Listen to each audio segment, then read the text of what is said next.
Well, as you can see, I've got the cabinet installed and the doors put back on. It's ready to use. The only problem is the back is still open and there's a gap between the back of this cabinet and the wall. So I went out to my burn pile and I cut a couple of panels out of the old chop saw cabinet.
And now I'm just going to put those in and screw them onto the back.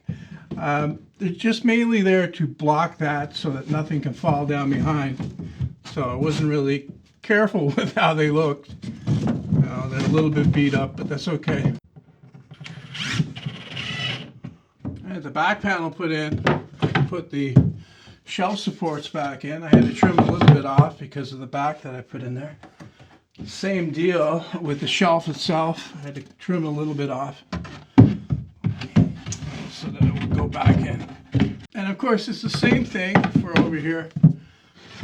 Got the back put in already and the shelf cut down to size. I can put that in. And then I can start filling this up with junk again.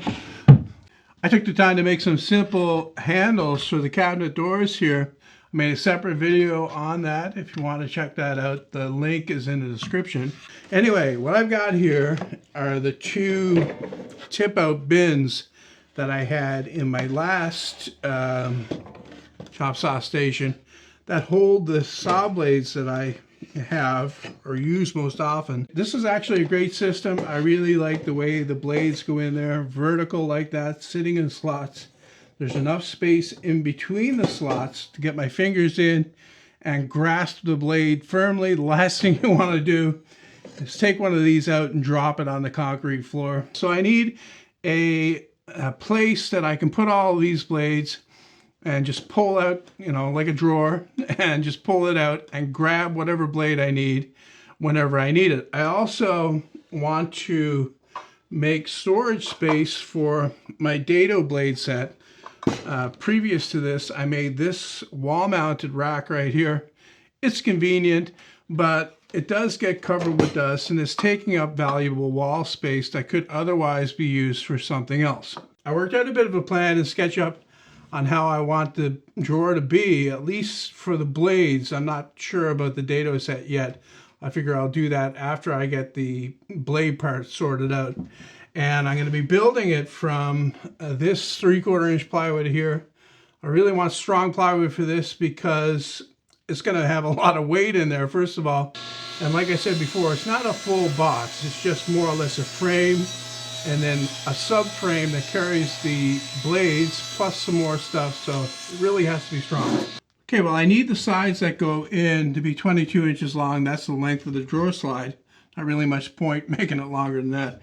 And this is where the, the tape being the right measurement comes in. All I got to do is slide it up, line it up with the 22-inch mark, and make my cut. For the ones that go across the front for the frame, I need to get a measurement for those. I know that the inside of my opening here is 22 5/8, so I'll just put that on the outside of my 2 pieces of plywood. I'm doing it like this because plywood is very rarely exactly 3/4 of an inch, or even a measurement that you can easily, work with. So this makes it a lot faster and easier. I just clamp the 2 pieces together with my fingers and hold the tape at the measurement, and then I can get the measurement on the inside. And it looks like that's 21 3/16. These are the 2 sides that I cut earlier. I just cut the front and the back, and here's one of those. I'm going to put it in place here because I want to make sure that they're the right measurement. I'll measure across, and I can see immediately that I didn't deduct the 1 inch for the drawer slide, so I'm going to have to make these 1 inch shorter. Well, I got that mistake fixed, and now I can start putting it together. I'm going to be using just butt joints and glue and screws to put it together. Be the perfect opportunity to use box joints. I just don't want to take the time to set that up in this video. This video is not about those kind of things anyway. It's more about the miter saw cabinet itself and getting it done. So I'm going to do this. Besides that, the screws and glue will be plenty strong enough anyway. I'm just going to drill the hole first before I put any glue in the joint. And that'll keep it from slipping around all over the place.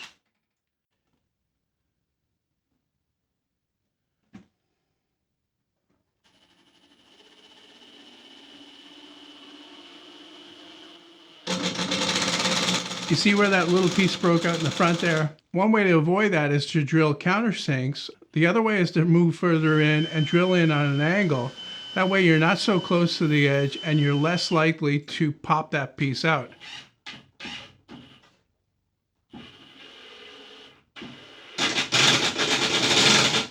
I've got the outside frame assembled, and I need a couple of pieces to go in between to carry the saw blades. They're going to have notches cut in them.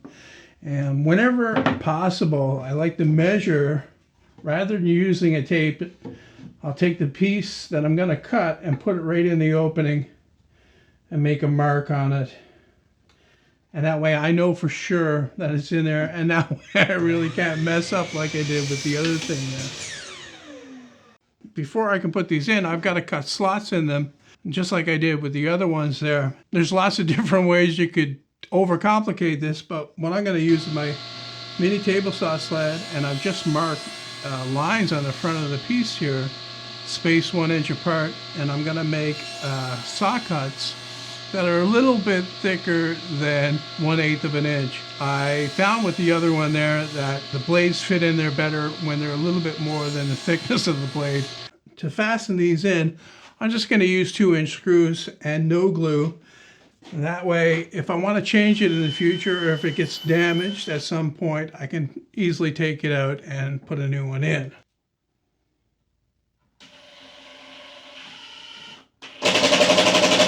With no glue and 1 screw in each end, these can twist.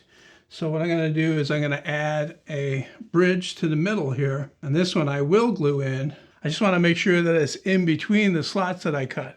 I've got space for 20 blades in the part I just did. I've been thinking about the dado set, and there are 5 main components. That's the outside blade parts and the chippers. And they'll all fit in a similar arrangement, except I'm going to put it sideways. I'm going to fit it in here. I've only got 5 slots on this one because I've only got 5 pieces.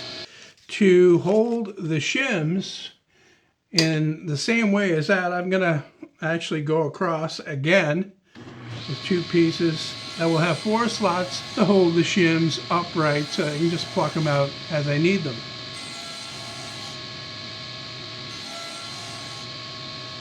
After I finish cutting these, I glued them onto the outside ones and let it dry. Now it's ready to put in. The idea is it'll slip in here so that the dado blades will stack up against this end over here. And I want to move it over as close to the end here as I can. And then to fasten it in, I'm just going to use 2-inch screws again, driven in through the end.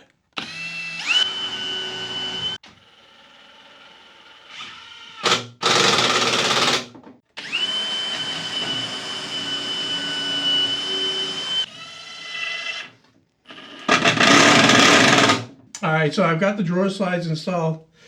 I tried to film that, but I was dropping too many screws. It's too tight a spot. I would have to censor out too many swear words for the sensitive audience. That it's just not worth it.